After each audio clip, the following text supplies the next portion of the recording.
What if the loneliness you fear is actually the forge that can make you unbreakable?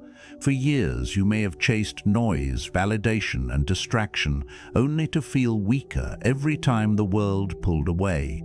Today you'll discover 7 Stoic rules that will harden your mind, sharpen your discipline, and turn solitude into inner power.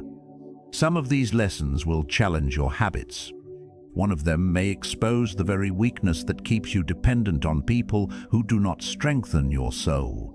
Watch till the end. The principle you skip might be the one you need most. Marcus Aurelius did not write from a monastery, a quiet forest, or a life of comfort. He wrote from the center of power, pressure, war, betrayal, and responsibility. And yet in meditations, he kept returning to the same battlefield, the human mind. He wrote, "As are your repeated imaginations, so will your mind be, for the soul is dyed by its imaginations." That is not poetry.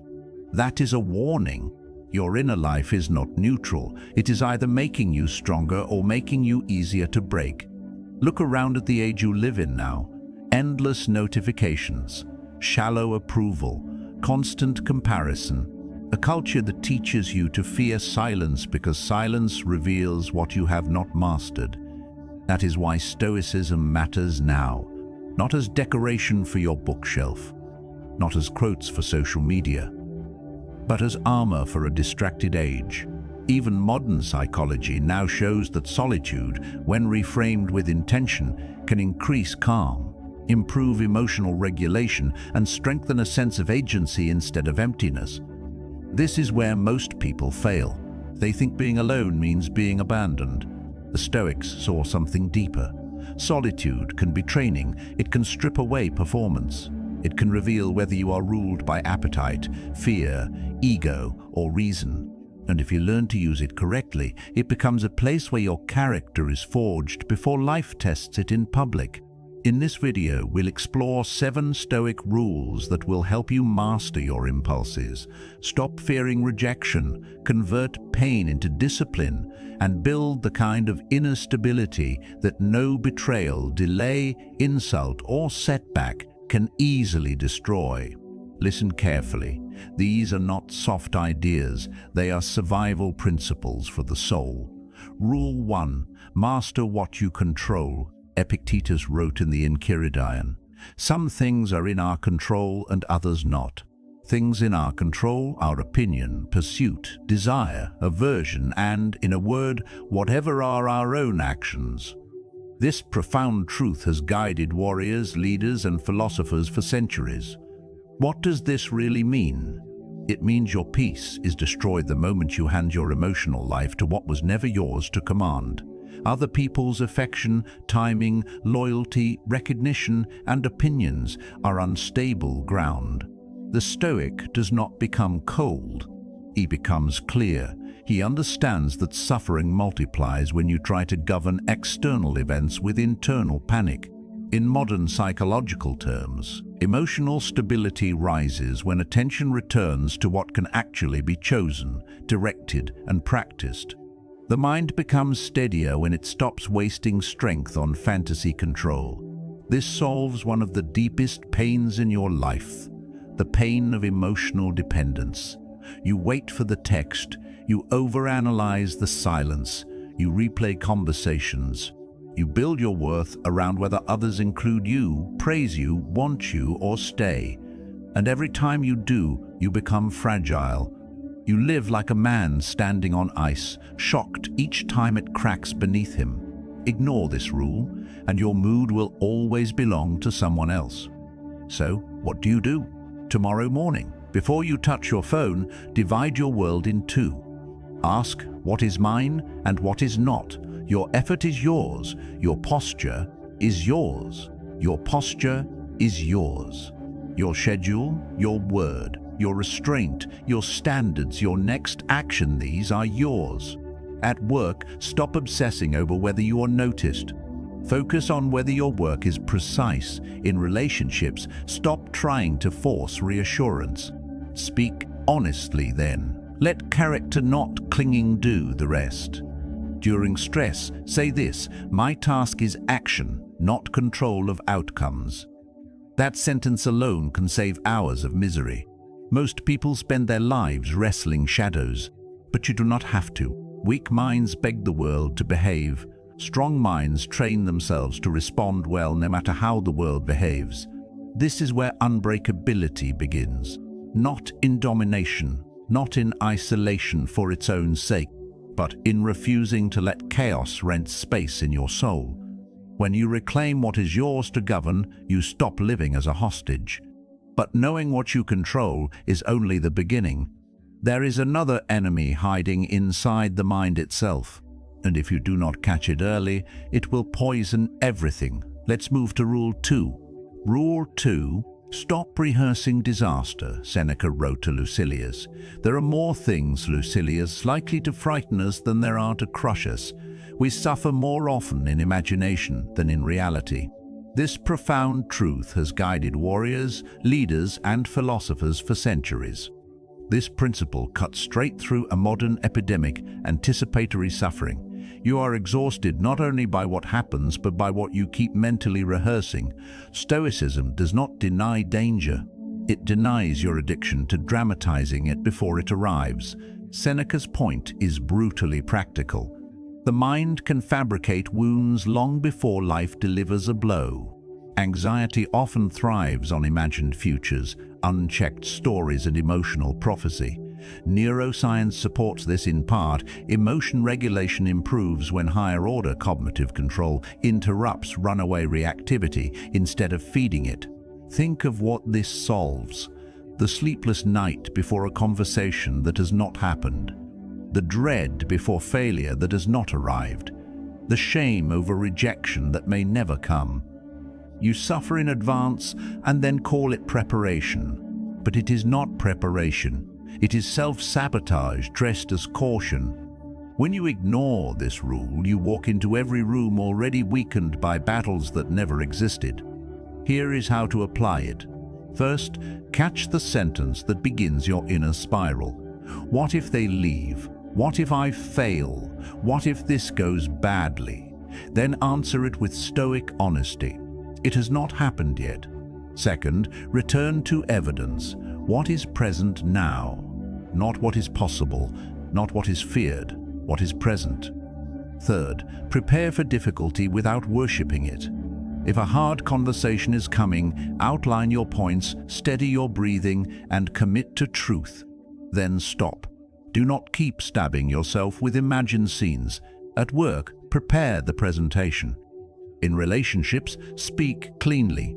In hardship, train for impact. But do not kneel before phantoms. Most people are broken by echoes, not events. They tremble before shadows and call it realism. But you are not here to become a professional worrier. You are here to become dangerous to panic. A strong mind does not deny pain. It refuses to multiply pain by imagination. That is power. Quiet power. The kind that lets you walk into uncertainty with your spine straight. But before we go further, you need to understand something. Once you stop fearing imagined pain, life will still place real obstacles in front of you. And that is where the next law becomes a weapon. Let's move to Rule 3. Rule 3, let obstacles temper you, Marcus Aurelius wrote. The understanding adapts and alters every obstacle to action to suit its object, and a hindrance to a given duty becomes a help, an obstacle in a given path a furtherance. This profound truth has guided warriors, leaders, and philosophers for centuries. The modern mind often treats difficulty as proof that something has gone wrong. The Stoic mind treats difficulty as material. That is the difference. Marcus is not saying every pain is pleasant. He is saying every pain can be used. The obstacle is not always removed. Sometimes it is repurposed. Delay can teach patience. Rejection can sharpen discernment. Solitude can expose dependency. Loss can reveal what was false. This is not motivational theater. It is a psychological shift from passive suffering to active interpretation. And interpretation changes endurance. This rule solves the bitterness that comes when life refuses to match your script. You wanted loyalty and got betrayal. You wanted progress and got delay. You wanted support and got silence. When you ignore this principle, hardship feels like humiliation. You become offended by reality itself. And once that happens, every obstacle looks like an insult instead of an invitation to grow stronger. So apply it directly. When something blocks your plan, ask one question immediately: what can this train in me? If a person withdraws, train non-neediness. If a project stalls, train patience and craftsmanship. If you are underestimated, train quiet competence. Tomorrow morning, write down one current frustration and finish this sentence: this is developing my, then force the answer. Discipline, restraint, detachment, courage. Detachment, courage. At work, let criticism refine your output instead of shattering your ego. In relationships, let disappointment teach standards instead of desperation. Under pressure, remember Rule 1. Control your response. Then let Rule 3 turn resistance into fuel. Most people want an easy path because they do not trust their own strength, but you are not made to remain soft. Steel is not formed in comfort. The storm does not ask whether you are ready. It reveals whether you are trained. And every time you stop asking, "Why me?" and start asking, "What now?" you become harder to break. Remember Rule 2 we discussed? This amplifies it. Stop imagining disaster, then use reality as training. If you think this is powerful, what comes next will reach even deeper, because obstacles outside you matter less than the images you permit inside you. Let's move to Rule 4. Rule 4, guard the gate of your mind, Marcus Aurelius wrote. As are your repeated imaginations, so will your mind be, for the soul is dyed by its imaginations. This profound truth has guided warriors, leaders, and philosophers for centuries. This may be one of the most dangerous truths in all of Stoicism.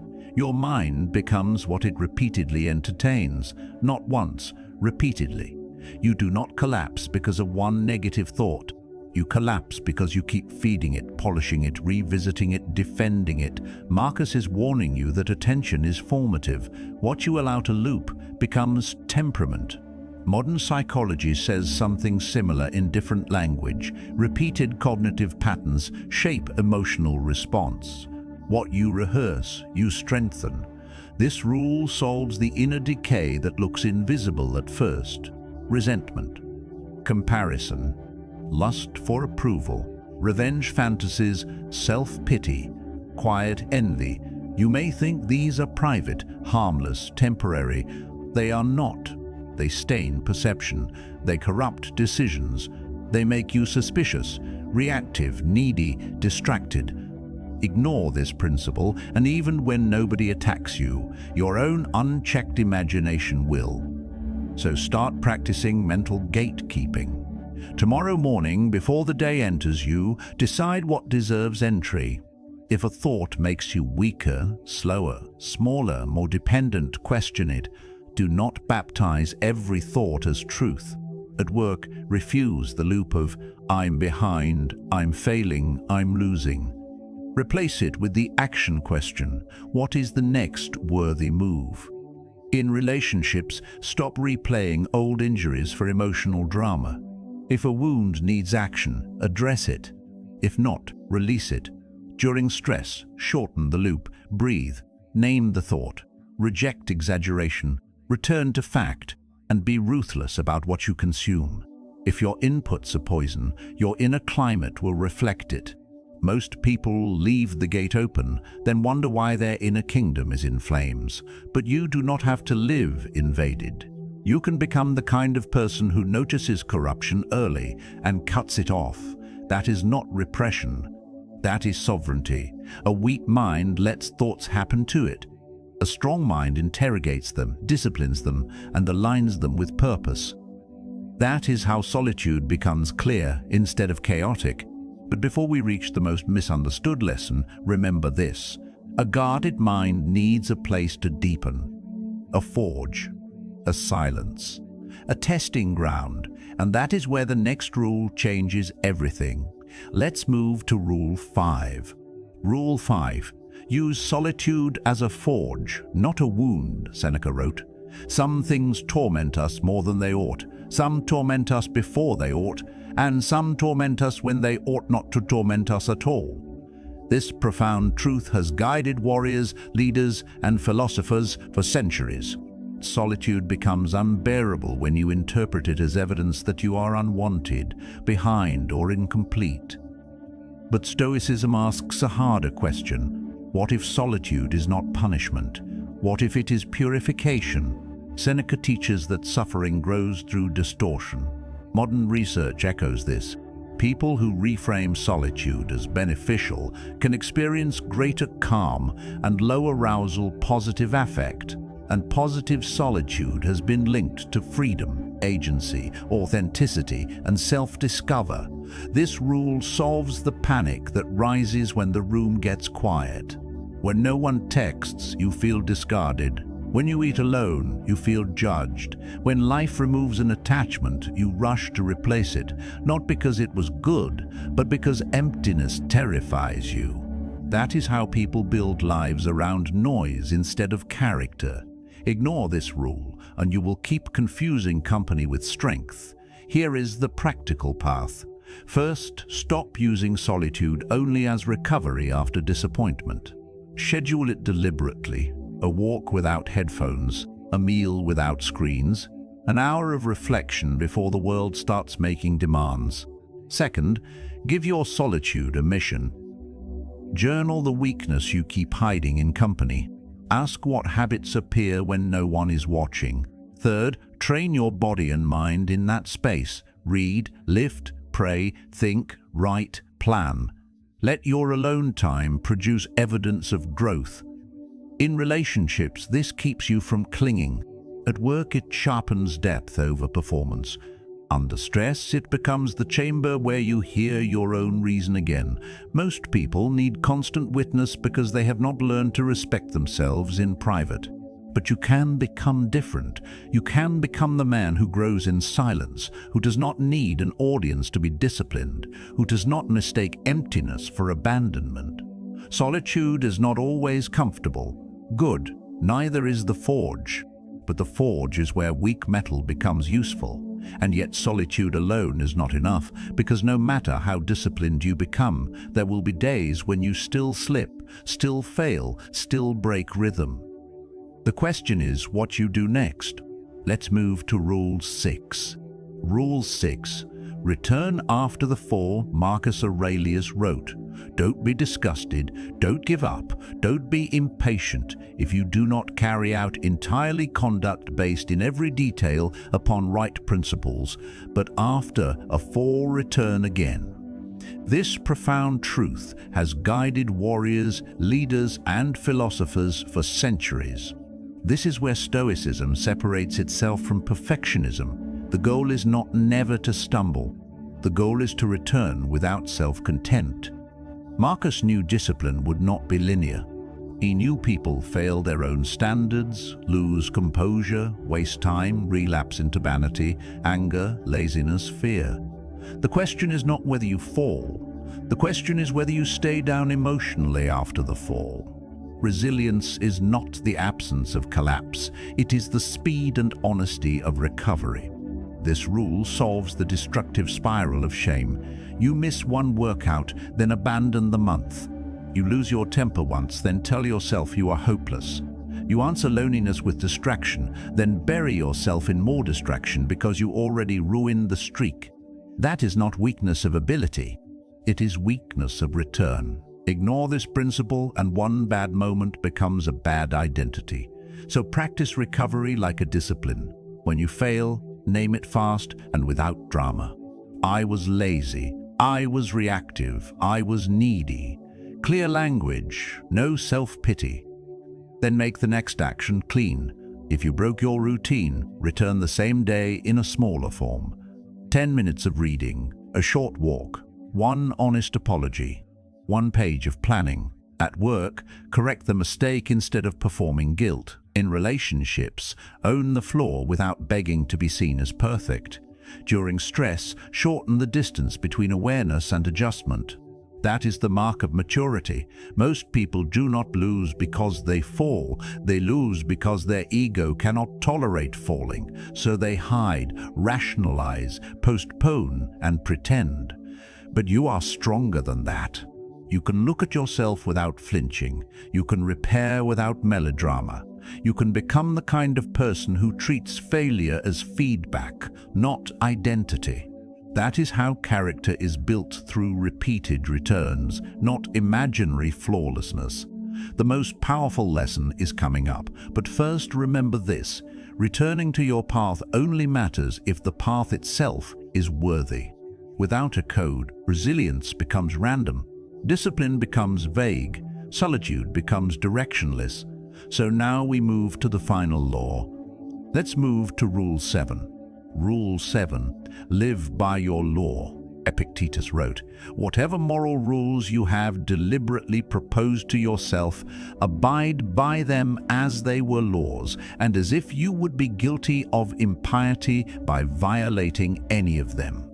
This profound truth has guided warriors, leaders, and philosophers for centuries. This final rule is the crown of the others. Stoicism is not merely about calming down. It is about becoming governed from within. A man without a code becomes a creature of mood, impulse, appetite, and convenience. He acts noble when it is easy, then negotiates with himself when pressure rises. Epictetus demands something far more severe. Choose your principles deliberately. Then treat them as binding, not when people are watching. Always. That is the architecture of inner strength. This solves the hidden chaos that ruins so many lives: inconsistency. You say you value discipline, but your habits bend to comfort. You say you value truth, but you become strategic when honesty costs you something. You say you want peace, but you feed resentment in secret. Without law, the self fractures. You become multiple people depending on the room, the audience, the temptation. Ignore this principle and you will never trust yourself fully. So build your law, not 50 rules. Start with a few that can survive pressure. I do not beg for attention. I speak truth without ornament. I train when I do not feel like it. I do not chase what degrades me. I do not let anger choose my words. Write them down. Read them each morning. Review them each night. At work, let the code govern your effort when nobody checks on you. In relationships, let it govern your standards, so loneliness does not trick you into accepting less than honor. Under stress, when emotion roars, return to the law. It is your inner armor when feeling becomes storm. Most people want freedom without structure, but that is not freedom. That is drift. Real freedom is self-command. Real freedom is becoming so internally ordered that chaos outside you loses its authority. You do not need a crowd to validate this. You need a conscience strong enough to hold the line. And once you become loyal to your own highest law, you stop fearing aloneness. Why? Because you are no longer empty in your own company. You are led. So, remember the 7 principles. Master what you control, because peace begins when you stop handing your life to what is unstable. Stop rehearsing disaster, because imagined suffering can drain the strength needed for real trials. Let obstacles temper you, because resistance can become training when you stop taking it as insult. Guard the gate of your mind, because what you repeat internally will eventually shape your character. Use solitude as a forge, because silence can build agency, clarity, and self-respect when used with intention. Return after the fall, because resilience is measured by honest recovery, not perfect performance. And live by your law, because a disciplined code turns a restless life into a directed one. These aren't just ideas, they're tools to turn isolation into discipline, fear into clarity, and pressure into inner steel. The world may remain noisy.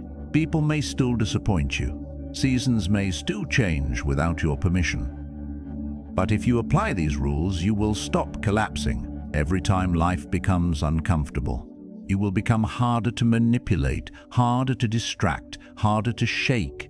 That power is already possible for you, not because you are special, because you are trainable, because the mind can be governed, because character can be forged, and because solitude, when met correctly, can reveal the strength you were too distracted to build. So if this resonated with you, tap like and drop your affirmation in the comments. Which rule hit hardest? Then subscribe for unapologetic Stoic truth every single week.